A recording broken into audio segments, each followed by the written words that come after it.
ان کے ساتھ باقاعدہ لیڈیز پولیس بھی تھی، اس لیے کسی قسم کا کوئی مسئلہ پیش نہیں آیا تھا۔ کمروں کی تلاشی لی جانے لگی اور پھر ایک جگہ ایک بیڈ کے نیچے چھپی ہوئی شاہینہ کو باقاعدہ سے پکڑ لیا گیا۔ شاہینہ کو پولیس والی عورتوں نے باہر نکال لیا تھا، اسے باقاعدہ وہ پکڑ کر کے باہر لے آئے تھے۔ اسی گھر میں سے کوئی اور شخص برآمد نہیں ہوا تھا، یعنی منظور حسین اس وقت گھر پر موجود نہیں تھا۔ پھر تھوڑی ہی دیر گزری کہ پولیس والوں کے وہاں پر موجودگی میں ہی ایک ادھیڑ عمر سا آدمی، جو کہ زیادہ عمر کا تو نہیں تھا لیکن اس کی سر کے سارے ہی بال سفید ہو چکے تھے، داڑھی اور مونچھیں بھی سفید ہو چکی تھیں، وہ وہاں پر آ گیا۔ اس نے آ کر کے دریافت کیا کہ یہ کیا ماجرا ہے، کیا ہو رہا ہے یہاں پر۔ پولیس والوں نے اسے بتایا کہ تم پوچھنے والے کون ہو؟ اس نے کہا یہ میرا گھر ہے اور یہ میرے دوست منظور کی بیوی ہے، جو کہ اس وقت میرے گھر میں پناہ لیے ہوئے ہیں، اور انہوں نے کہا ہے کہ یہ یہاں پر کچھ دن رہ کر کے چلے جائیں گے۔ اب پولیس والے نے باقاعدہ اس بندے کو جو کہ آیا تھا تھوڑا سا زد و کوب کیا اور اسے بتایا کہ تمہیں شرم نہیں آتی کہ تم نے ایک چوروں کو اپنے گھر میں پناہ دے رکھی ہے جو واردات کر کے آئے ہیں؟ اس نے کہا بھائی مجھے تو کوئی پتہ نہیں، میں تو مزدوری کرتا ہوں، یہ سارے محلے کے لوگ مجھے اچھے طریقے سے جانتے ہیں، میں تو ایک مزدور آدمی ہوں، محنت مزدوری کر کے محنت کی کھاتا ہوں، میں نے تو آج تک کسی کی چوری نہیں کی۔ دو چار لوگ محلے سے آ کر کے بھی اکٹھے ہو چکے تھے اور انہوں نے باقاعدہ اس شخص کی کہ جس کا نام امین تھا گواہی دی کہ یہ واقعی چور نہیں ہے اور اس بندے کا کوئی ایسا کسی کام سے تعلق نہیں ہے۔ لہٰذا ان تمام لوگوں کی بات سننے کے بعد پولیس والوں نے اس سے تو چھوڑ دیا، لیکن شاہینہ ظاہری بات ہے پکڑی جا چکی تھی اور شاہینہ کو پولیس وین کی طرف لے کے جایا جا رہا تھا۔ باہر مین روڈ پر آ کر کے انہوں نے شاہینہ کو پولیس وین میں لیڈیز پولیس کے ساتھ بٹھایا اور پھر سب لوگ جو ہے اسے لے کر کے تھانے آ گئے۔ یہاں آ کر کے اس سے منظور کے بارے میں پتہ کیا گیا تو اس نے بتایا کہ منظور حسین تو جو بھی پیسہ تھا، جو بھی زیور تھا وہ لے کر کے بھاگ گیا، منظور نے تو اسے بھی دھوکہ دیا، یہ تو اس انتظار میں بیٹھی تھی کہ منظور آئے گا اور یہ منظور کے ساتھ چلی جائے گی۔ منظور اس کے لیے بازار گیا تھا برقع لینے کے لیے، لیکن وہ برقع لے کر کے نہیں لوٹا۔ اس کا ذہن تھا کہ یہ برقع پہن کے یہاں سے نکلے گی، اسے پہچانا نہیں جا سکے گا، کیونکہ اسے بھی پتہ چل چکا تھا کہ اخبار میں اس کی تصویر آ چکی ہے۔ اب ایک بات ظاہری بات ہے کہ امین سے بھی پوچھی جانی تھی کہ بھئی یہ واردات کر کے نکلے ہوئے تھے اور باقاعدہ اخبار میں ان کی تصویریں آئی تھیں، تو کیا تم نے ان کی تصویریں اخبار میں نہیں دیکھیں؟ اب امین نے جواب دیا جی میں ایک ان پڑھ آدمی ہوں جی، مزدوری کرتا ہوں، اخبار شہر دیکھنا میرا کام نہیں ہے، اس لیے میں نے واقعی اخبار نہیں دیکھی، اور میں نے اگر اخبار میں ان دونوں کی تصویریں ہی دیکھ لی ہوتی تو میں کم از کم اس بارے میں کسی اور سے ضرور پوچھتا کہ مجھے بتاؤ کہ یہ کیا چکر ہے، یہ کون لوگ ہیں اور یہ ان لوگوں کی تصویریں جو ہیں وہ کیوں چھپی ہیں، شاہینہ اور منظور کی تصویر جو ہے وہ اخبار میں کیوں آئی ہے۔ یہ وہ باتیں تھیں جو کہ امین کو واقعی بے گناہ ثابت کرتی تھیں اور امین کو وہاں سے واپس بھیج دیا گیا۔ چند محلے کے لوگ بھی آئے تھے، وہ بھی امین کے ساتھ واپس چلے گئے۔ شاہینہ کو تھوڑا بہت ظاہری بات ہے کہ یہاں پر تھانے میں زد و کوب کیا جانا تھا، پوچھ پرچھ ہونی تھی، پولیس والوں کی سختی بھی تھی اور خاص طور پر لیڈیز پولیس جو ہے وہ شاہینہ کے اوپر سختی کر رہی تھی، لیکن شاہینہ کا بار بار ایک ہی جواب تھا کہ اس کے ساتھ دھوکہ ہوا ہے اور منظور اس کو دھوکہ دے کر کے سارا مال لے کر کے بھاگ گیا ہے۔ منظور کہاں چلا گیا ہے اس کے بارے میں خود شاہینہ کو کسی بات کی خبر نہیں تھی۔ بڑی ہی عجیب سچویشن تھی، لہٰذا 2 سے 3 دن وہاں پر رہ کر کے شاہینہ کا چلان کاٹ کر کے اس پر باقاعدہ اس جرم کے تحت مقدمہ بنا دیا گیا کہ اس نے چوری کی ہے اور یہ چوری ایک بہت بڑی چوری ہے۔ اس چوری کے تحت ایک تگڑا چلان کاٹ کر کے اسے باقاعدہ سے جیل بھیج دیا گیا۔ شاہینہ جیل چلی گئی تھی اور اسے باقاعدہ اس چوری کے الزام میں 2 سال قید بامشقت عدالت کی طرف سے سنا دی گئی تھی، کیونکہ اس کی طرف سے کوئی وکیل نہیں تھا، نہ ہی کوئی اس کی طرف سے پیروی کرنے والا تھا، اس لیے اسے 2 سال قید بامشقت کی سزا ہوئی تھی۔ 2 سال تک اب اسے جیل میں رہنا تھا۔ منظور حسین کو زمین کھا گئی تھی یا آسمان نکل گیا تھا اس کا پتہ نہیں تھا۔ امین نے ڈبل گیم کھیلی تھی، اس نے نہ صرف کہ ایک اکاؤنٹ میں 1 لاکھ روپے کی رقم منگوا لی تھی جو کہ اکاؤنٹ اس کے بہت ہی دور کی عزیزہ کے نام پر تھا اور وہاں سے اس نے وہ رقم وصول بھی کر لی تھی۔ اگر پولیس اس عزیزہ تک پہنچ بھی جاتی تو ظاہری بات ہے کہ امین کے بارے میں ہی اسے پتہ چلتا اور امین کوئی نیا پینترا کھیل کر کے اپنے آپ کو بچا سکتا تھا، اور پھر اگر اس نے اطلاع دے کر کے لوگوں کو پکڑوایا تھا تو اس میں اس کی تو کوئی غلطی نہیں تھی، اس نے تو کوئی واردات نہیں کی تھی، اس لیے کس بات کے تحت اس کے اوپر کوئی مقدمہ بن سکتا تھا؟ لہٰذا وہ ہر طرف سے بری ہی بری تھا۔ وہ 1,00,000 روپیہ امین نے وصول کر لیا تھا، اور 1,00,000 روپیہ امین کو ظاہری بات ہے کہ شہینہ اور منظور نے بھی دیا تھا کہ جو وہ اس کے گھر رہ رہے تھے تو اس راز کو راز رکھنے کے لیے واردات کے بارے میں انہوں نے بتا دیا تھا، اور 1,00,000 روپے انہوں نے بھی امین کو دیا تھا،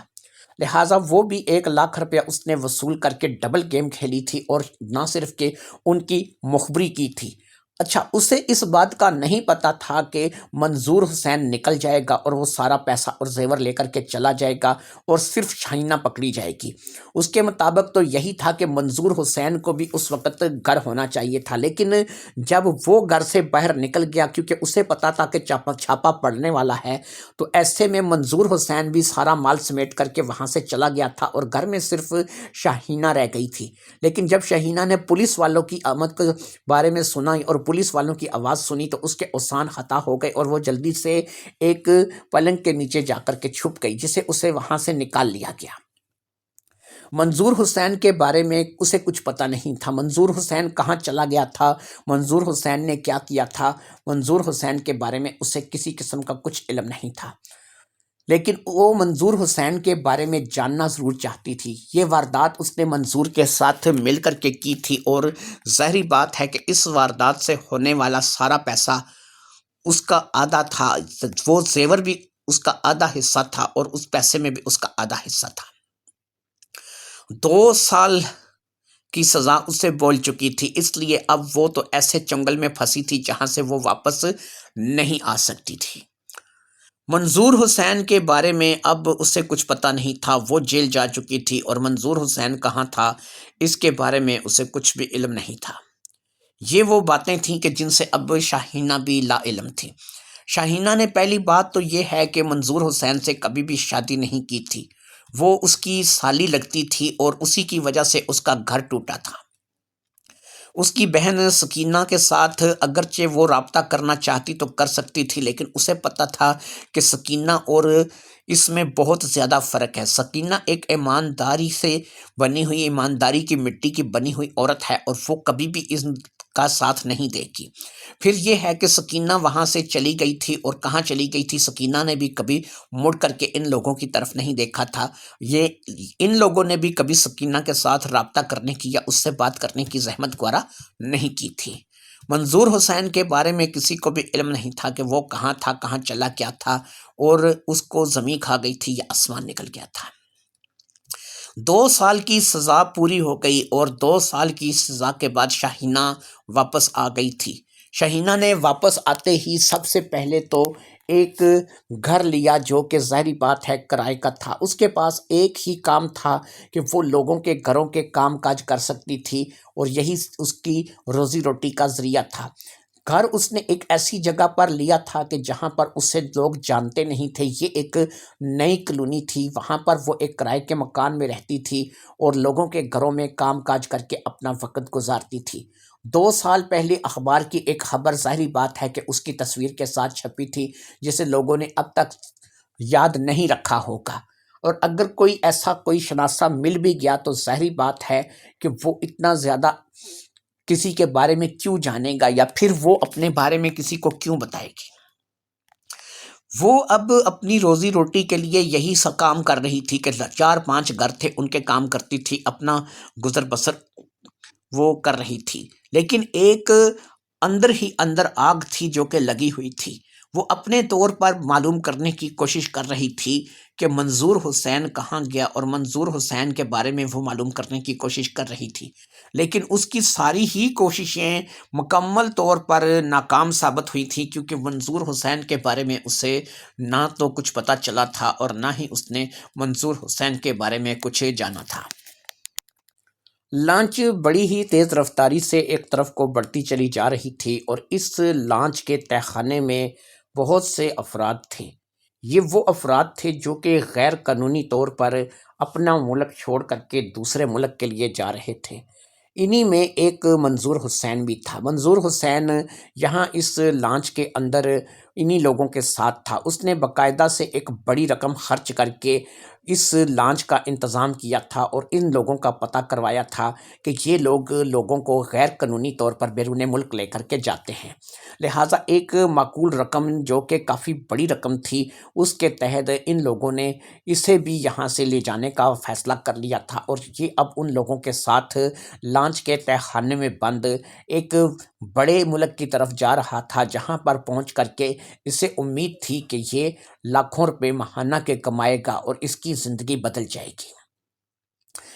خیر کافی دنوں کے سفر کے بعد یہ ایک ایسی جگہ پر پہنچ گئے تھے جہاں پر باقاعدہ ایک سخت چیکنگ کا انتظام تھا، لیکن لانچ والے بھی پورے استاد تھے۔ انہوں نے اپنی پوری تیاری کر رکھی تھی۔ انہوں نے باقاعدہ سے 2 تہ خانے بنا رکھے تھے، ایک تہ خانہ جس میں یہ لوگ موجود تھے اور ایک تہ خانہ اور تھا جو کہ اس کے علاوہ تھا۔ اس تہ خانے کی باقاعدہ سے چیکنگ ہوئی تھی اور ان لوگوں کو چھپا لیا گیا تھا، لہٰذا یہ اس لانچ کے ذریعے سے اس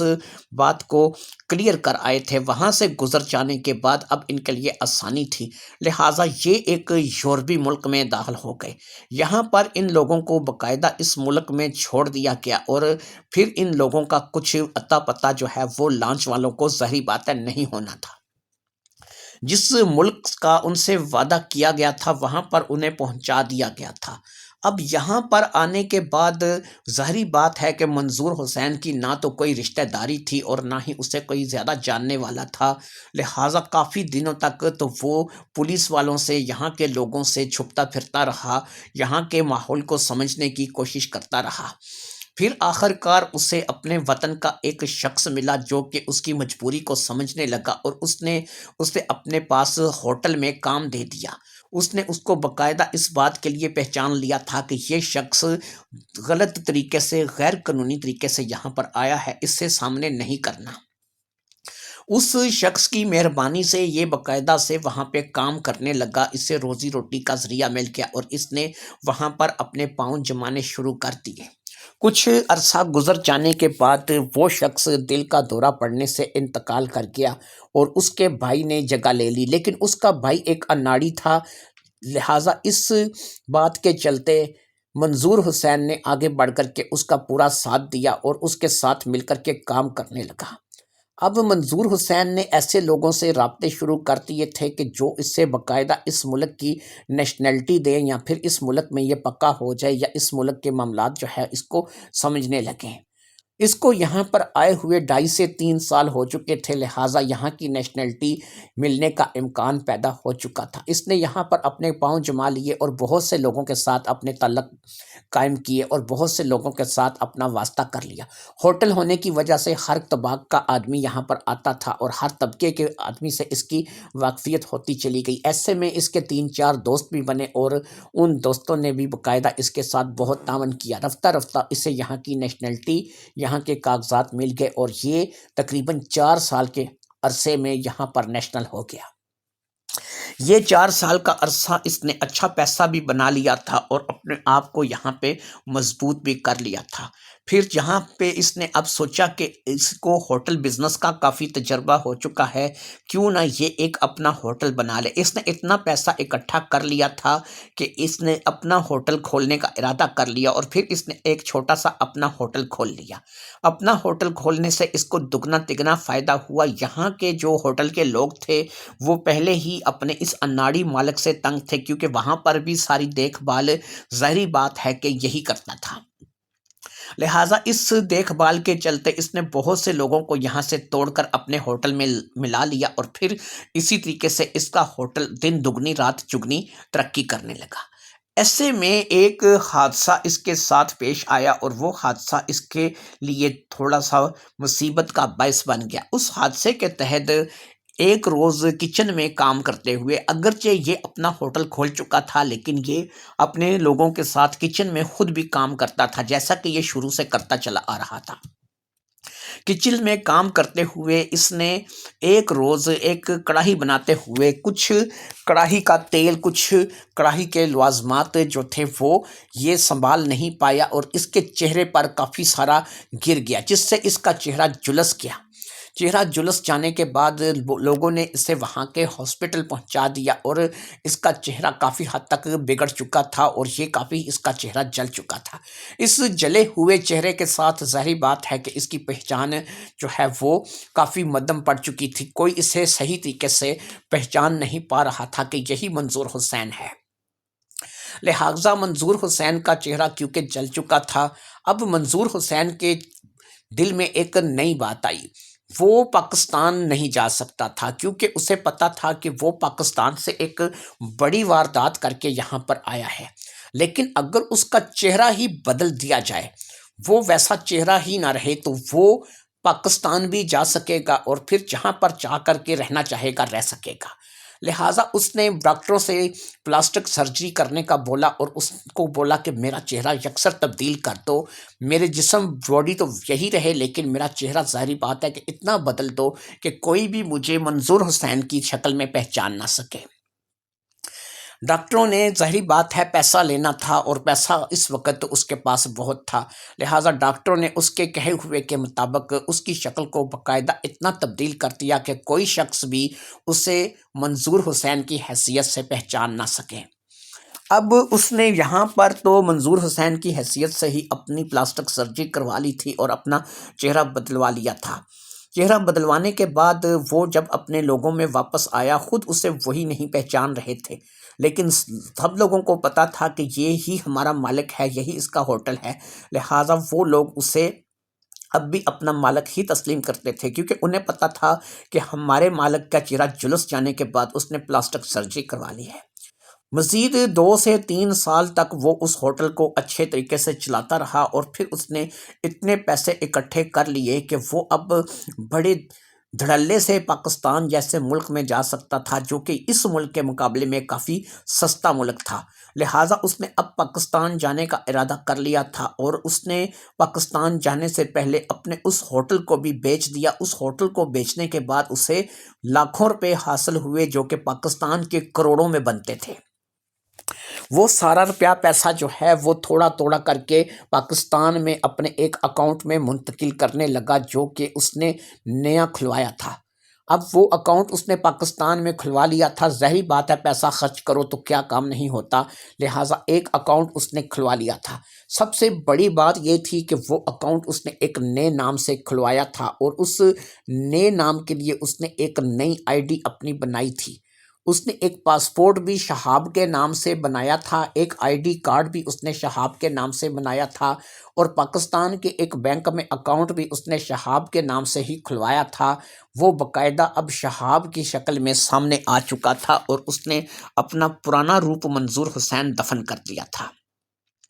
پاکستان میں بڑے بڑے محکمے، بڑے بڑے معاملات، ظاہری بات ہے پیسے لے کر کے ایسے لوگ موجود ہیں کہ جو آپ کے آئی ڈی کارڈ بھی بنا دیتے ہیں، جو آپ کے نام اور شناخت بھی بدل دیتے ہیں۔ لہٰذا اب کیونکہ اس کا چہرہ بدل چکا تھا تو اس نے اپنا نام بھی بدل دیا تھا، اس نے اپنی شناخت بھی بدل دی تھی اور پھر وہ پاکستان آ گیا۔ یہاں پر آ کر کے اس نے شہاب کے نام سے ہی پراپرٹی خریدی، اس نے ایک بڑی کوٹھی خریدی، کچھ مارکیٹ میں دکانیں تھیں ان کا سودا کر کے ان کو اپنے نام کرا لیا، 3-4 کاروبار تھے جس میں اس نے اپنے پیسے کو انویسٹ کر دیا۔ وہ مہینے کا 4 سے 5 لاکھ روپے کم از کم آسانی سے کمانے لگا۔ اس کی حیثیت بدل چکی تھی، اس نے اپنے آپ کو بدل لیا تھا، وہ منظور حسین سے شہاب بن چکا تھا۔ اب نہ تو اسے یہاں پر شہینہ کا ڈر تھا کہ شہینہ اسے پہچان لے گی، نہ اسے امین کے بارے میں کوئی ڈر تھا کہ امین اسے پہچان لے گا، نہ اسے سکینہ اور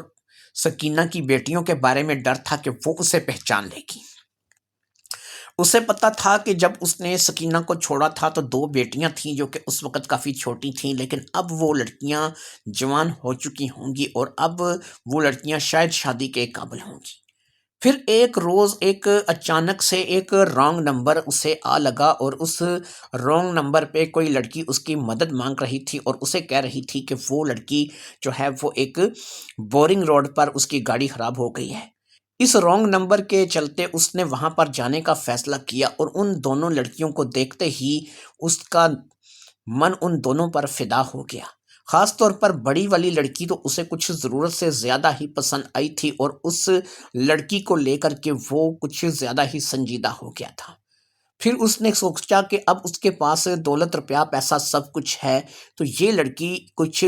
زیادہ امیر گھر کی نہیں لگتی، مڈل کلاس فیملی سے تعلق رکھتی ہے، تو کیوں نہ اس لڑکی کو اپنے دام محبت میں گرفتار کیا جائے۔ لہٰذا اس نے اس لڑکی کے ساتھ ملاقاتوں کا سلسلہ بڑھا دیا اور پھر اس کو اپنی محبت میں مبتلا کر دیا۔ اکٹھے چائے پینے جانے لگی، اکٹھے کافیاں پی جانے لگیں اور اسی طریقے سے اکٹھے کھانے کھائے جانے لگے۔ یہ وہ باتیں تھیں کہ جو ان دونوں کو کافی قریب لے آئیں اور پھر وہ رشتہ لینے کے لیے ان کے گھر چلا گیا۔ وہاں پر جا کر کے اسے اس بات کا انکشاف ہوا کہ جس عورت کے ساتھ وہ اس وقت رشتہ لینے آیا ہے، جس عورت کے پاس وہ آیا ہے، وہ عورت تو اس کی اپنی ہی بیوی سکینہ ہے اور وہ سکینہ کا شوہر ہے۔ یعنی یہ جو دو بچیاں تھیں صدف اور ربیہ، یہ اس کی اپنی ہی بیٹیاں تھیں۔ اگرچہ نام سے اسے شک ہوا تھا لیکن اس نے اس بات کو اگنور کر دیا تھا کہ اس شہر میں، اس ملک میں ہزاروں ایسی بہنیں ہوں گی کہ جن کے نام صدف اور ربیہ ہوں گے اور ایسے نام رکھنے کی کسی کو ممانعت تو نہیں ہے۔ لیکن جب سکینہ کو اس نے دیکھا اور اسے اس بات کا پتہ چلا کہ سکینہ جو کہ میری بیوی ہے اور یہ صدف اور ربیہ دونوں ہی میری اپنی سگی بیٹیاں ہیں، لیکن اس کے باوجود وہ صدف کو لے کر کے جو سوچ رکھتا تھا اس سوچ میں کمی نہیں آئی اور اس نے صدف کو حاصل کرنے کا جو پلان بنایا تھا، جس طریقے سے اس نے صدف کو حاصل کرنے کا سوچا تھا، اس نے اسی پر عمل کرنے کا فیصلہ کیا۔ لہٰذا وہ صدف کو چھوڑنے کے لیے تیار نہیں تھا۔ اس نے باقاعدہ صدف کا رشتہ مانگا اور پھر اس کے ساتھ شادی کر لی اور اسے اپنی بیوی بنا کر کے گھر لے آیا۔ صدف اس کے ساتھ بیوی کی حیثیت سے رہنے لگی۔ اسے اس بات کا بالکل پتہ نہیں تھا کہ یہ شخص جو کہ اسے بیوی بنا کر کے گھر لے آیا ہے، اصل میں اس کے ساتھ رشتہ کیا ہے اور وہ اس کا کیا لگتا ہے۔ اس بات کے چلتے صدف بالکل انجان تھی اور اسے اس بات کے بارے میں پتہ نہیں تھا۔ پھر کچھ ہی عرصے میں وہ صدف سے تھوڑا سا اکتا گیا۔ ایک ہی سبزی، ایک ہی دال یا ایک ہی جیسی چیز